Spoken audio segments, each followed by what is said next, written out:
안녕하세요. 몇 달 전 이혼한 30대 여성입니다.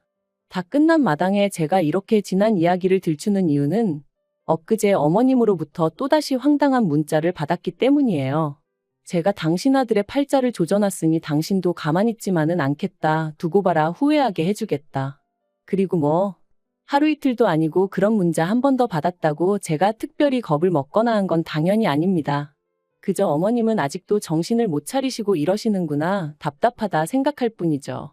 그렇지만 이유가 어찌되었건 간에 이런 문자를 받고 나니 저도 기분은 좋지 않고, 그래서 오늘만큼은 익명의 힘을 빌려 욕이나 해보려고요. 그러니 두서가 없겠지만 들어주시면 감사하겠습니다. 남편하고는 대학생 때 처음 알게 되었지만 그때부터 바로 연애를 시작한 건 아니었어요. 그때는 저는 저대로, 남편은 남편대로 서울에 올라와 나름대로 동변상련의 마음을 느꼈다고 해야 할지. 아무튼 그렇다 보니 그럭저럭 좋은 친구 사이로만 지냈습니다.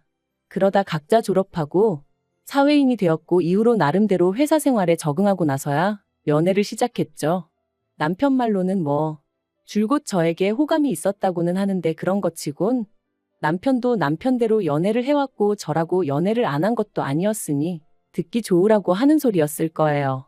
아무튼 연애 기간은 4년으로 짧지 않은 시간이었고 그 시간 동안 나름대로 서로 신뢰를 쌓아가며 큰 소리 없이 만남을 이어갔어요. 그래서 누가 먼저랄 것 없이 자연스레 결혼을 하는 쪽으로 이야기가 되었고요. 그런데 결혼 준비를 하면서 조금씩 잡음이 있었는데 그 중에서도 가장 문제가 되었던 것은 바로 저희가 어디에서 살 것이냐였습니다. 남편과 저는 지방에서 올라왔고 그렇다 보니 각자 자취를 하고 있었거든요. 그리고 자취하던 동네는 걸어서 15분이면 닿을 만큼 가까웠고요. 하지만 직장은 서로 정반대 방향에 있다 보니 그림으로 그리자면 서로 양옆으로 뻗어나가는 모양새였고, 그래서 신혼집을 구할 때도 저는 원래 저희가 자취하던 그 동네 근처에 구하면 좋을 것 같았습니다. 그럼 둘 중 누구 한 명이 더 고생을 해야 할 필요도 없고 적어도 출퇴근 문제에 있어서는 크게 달라질 일이 없겠다 싶었거든요. 그런데 이 이야기를 들으시곤 어머님께서 그런 건 그렇게 정하는 게 아니랍니다. 누가 더 많이 버는지를 봐야 한다는 거였죠. 그러면서 돈을 더 많이 버는 사람한테 덜 버는 사람이 맞춰주는 게 상식적으로 맞는 일이라고 계속해서 남편 직장이 있는 동네에 자리 잡기를 강요하시는데, 솔직히 이때는 어이도 없고 비록 결혼을 엎어야겠다는 생각까지는 못했어도 어머님이 고집이 보통이 아니시구나. 얽히면 안 되겠다, 그 정도 생각은 들더라고요. 그리고 결혼 준비 과정에서 알게 된 것이 남편은 어머님 고집을 꺾지 못한다는 거였습니다. 사실 남편이라고 해서 가만히 보고만 있던 것은 아니었거든요. 어머님한테 연봉이랑 사는 데랑 무슨 상관이냐? 연봉이 적으면 덜 피곤하냐? 그러면 신우는 편의점 아르바이트 하면서 겨우 그 돈 벌어오는데 그럼 걔는 하나도 안 피곤한 거냐? 하지만 어머님은 그런 남편에게 왜 가만히 있는 여동생을 끌어들이냐고 욕이나 잔뜩 하셨지.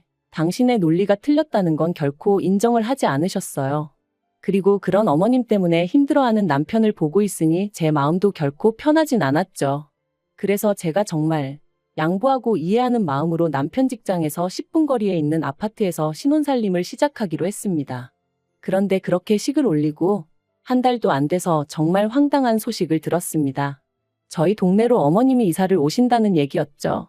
남편이 서울살이를 10년 넘게 하는 동안에도 고향에서 지내시던 분이 갑자기 신우까지 데리고 서울로 이사를 하신다니 이유를 불문하고 황당하단 생각밖에 안 들대요. 남편도 저만큼이나 당황한 기색이었던 걸로 봐서는 막말로 자기들끼리 짜고 생쇼를 하는 것 같지는 않았어요. 아무튼 그래서 남편도 아닌 게 아니라 어머님한테 갑자기 무슨 이사냐고 물어봤다는데, 어머님 말씀이 당신이 앞으로 살면 얼마나 살겠냐며 지금이라도 자식 옆에서 오순도순 살고 싶다. 손주도 태어나면 봐줘야 할 거 아니냐 뭐 그러시더랍니다.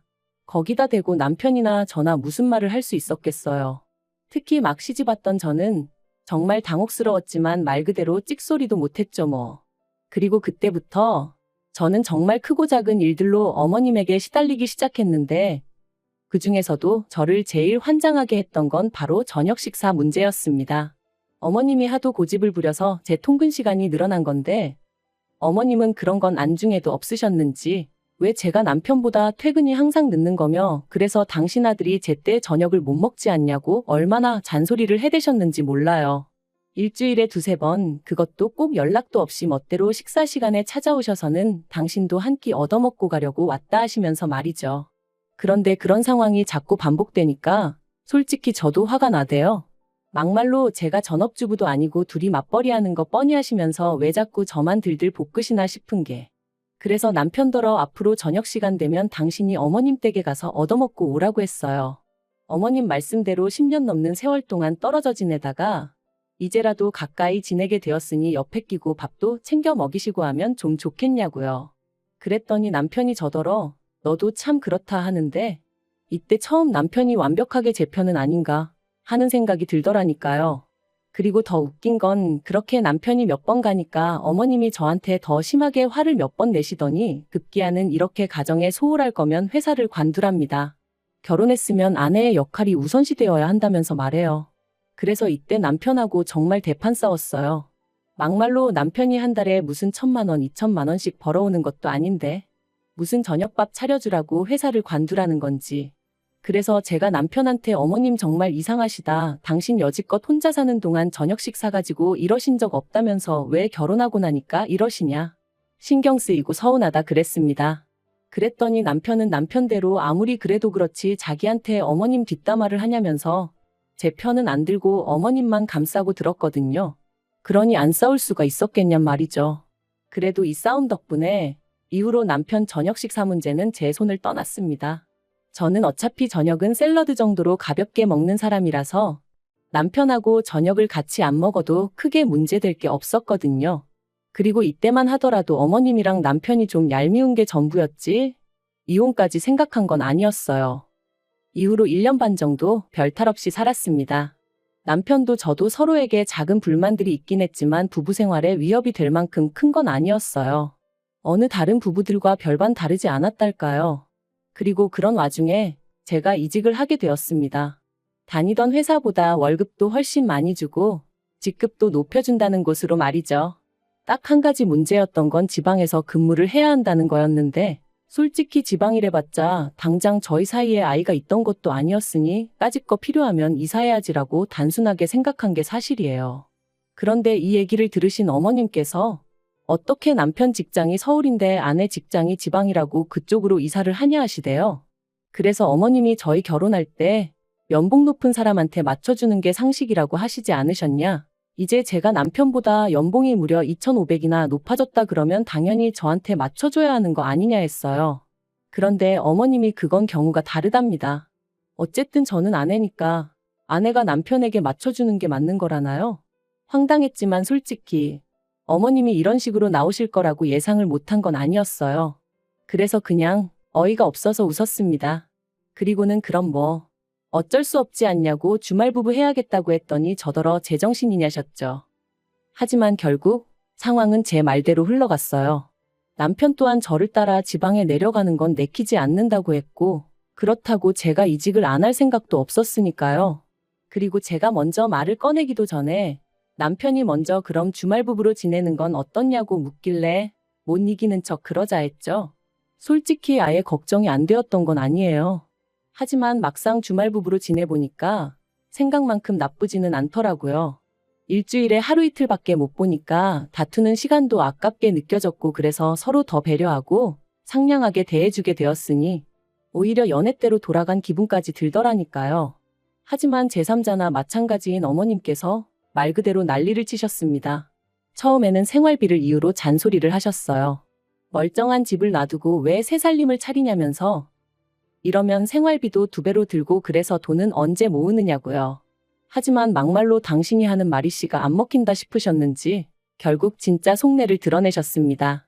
남자 혼자 일하고 살림하고 어떻게 그러고 사냐면서 저더러 요새는 KTX 니머니에서 다니는 열차도 많고 환승도 잘 되어 있다는데 조금만 부지런 떨고 왔다 갔다 하면 되는 걸 지 남편을 호랩이 만들었다고 타박을 하셨거든요.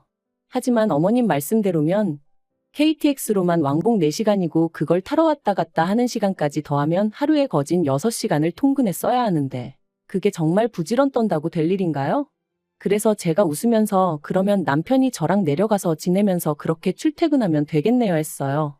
그랬더니 어머님도 할 말이 없으셨는지 또 얼마 지나지 않아서는 기껏 하신다는 말씀이 저러다 남편이 바람이라도 나면 어쩔 거냐입니다. 그리고 그때 가서 당신 아들 욕하면 당신이 가만히 있지 않을 거래요. 왜냐면 잘난 남편을 그렇게 방치해뒀으니 그런 일이 생기는 게 당연한 거라나요? 그래서 제가 어이가 없어서 가정교육 똑바로 받고 정신머리 똑바로 박힌 남자면 그런 일은 없을 거다 했어요. 그랬더니 너 지금 가정교육이라고 했냐면서 어머님이 또 화를 내시는데 이건 뭐 도둑이 재발절인 것도 아니고 아무튼 엉망도 그런 엉망이 없었습니다. 하지만 이때까지도 역시 이혼 생각은 안 했어요. 어머님이 말도 안 되는 말씀을 하시면 저도 지지 않고 한마디씩 받아치고 그런 과정이 스트레스의 연속이긴 했지만 서로 다른 사람들이 만나서 가족이 되었으니 이 또한 맞춰가는 과정이다 생각하고 어떻게든 그러려니 하고 넘기려고 했었죠. 하지만 역시나 사람 일이라는 게 저 혼자 노력한다고 해결되는 게 아니더군요. 결국 어머님은 말 그대로 선을 넘으셨고 남편은 그래도 팔은 안으로 굽는다더니 그런 어머님 편을 드느라 제 입장 따윈 안중에도 없었어요. 그래서 제가 이혼을 결심하게 된 거고요. 사건의 발단은 이랬습니다.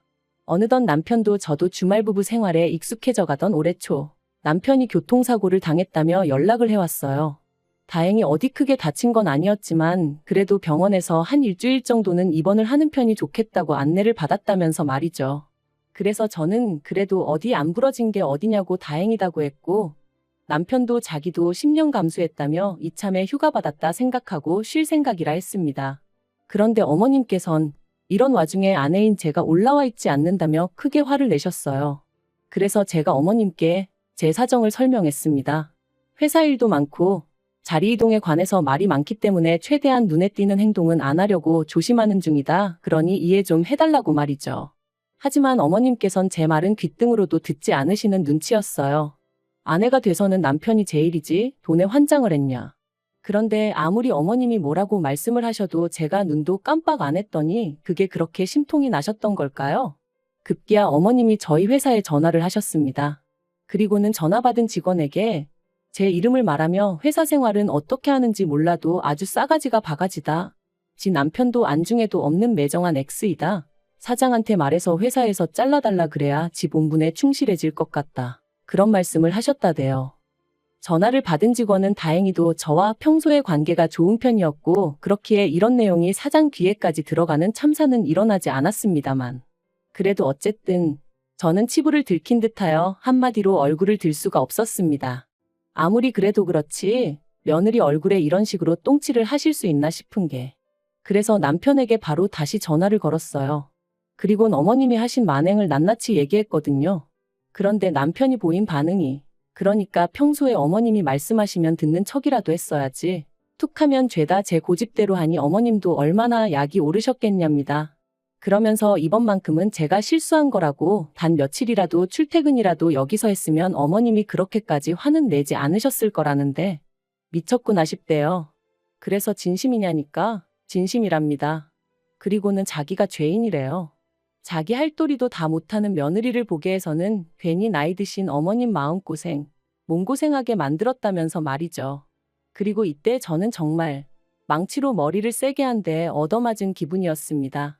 남편이 그동안 어머님을 그런 식으로 보고 있었다는 것도 저를 모자란 며느리감이라고 생각하고 있었다는 것도 전부 다 너무 충격적이었거든요. 그리고 이 대화를 계기로 결국 저는 이혼 이야기를 꺼냈습니다. 나는 그래도 열심히 한다고 했는데 당신이나 어머님은 매번 불만불평뿐이고 이제 지겨워서 더는 못 들어주겠으니 당신이랑 어머님이 서로서로 손과 발이 되어 살면 되지 않겠냐. 불청객은 빠져주겠다 했죠. 그리고 남편은 이런 제 이야기를 듣고는 처음엔 말도 안 되네 어쩌네 해대더니 얼마 안가 그러자 하더군요. 어차피 주말부부로 지내는 한 사이가 회복되긴 어려울 것 같다면서 말이에요. 그리고 저는 이게 남편이 꼭 저를 겁주는 것처럼 들렸어요.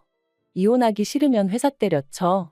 우리 엄마 말 좀 잘 들어 뭐 이런 식으로요. 그래서 더더욱 남편이 싫어졌고 이혼의 확신을 갖게 되었죠. 결혼기간도 짧고 아이도 없어서 이혼을 결심하고 나니 나머지 일은 정말 빠르게 진행되었습니다. 집 정리하고 남편은 어머님하고 신우가 사는 집으로 들어갔고 저는 뭐 크게 달라진 건 없었네요. 아, 그런데 웃긴 건 이혼 이후로 걸핏하면 어머님한테 연락이 와요. 하루는 잘 생각해보라 구관이 명관이다 뭐 그런 말씀을 하시기도 하고 또 하루는 너 하나 때문에 내 아들 인생도 내 인생도 다 꼬였다. 전부 다 물어내라 그런 말씀도 하시고 솔직히 보고 있으면 웃겨요. 도대체 며느리란 존재를 뭐로 생각하셨던 걸까 싶어서 말이죠. 옆에 끼고 아무 때나 부려먹을 수 있는 하녀? 아니면 뭐 어머님 대신 어머님 아들 어르고 걷어먹일 유모? 뭐 그 정도로 생각하신 건 아니었는지. 아무튼 언제가 됐든 신우가 시집 가면 신우는 꼭 어머님 뜻대로 살길 바라려고요. 저는 이대로가 좋아서 제 방식대로 잘 살 테니 걱정 안 하셔도 됩니다.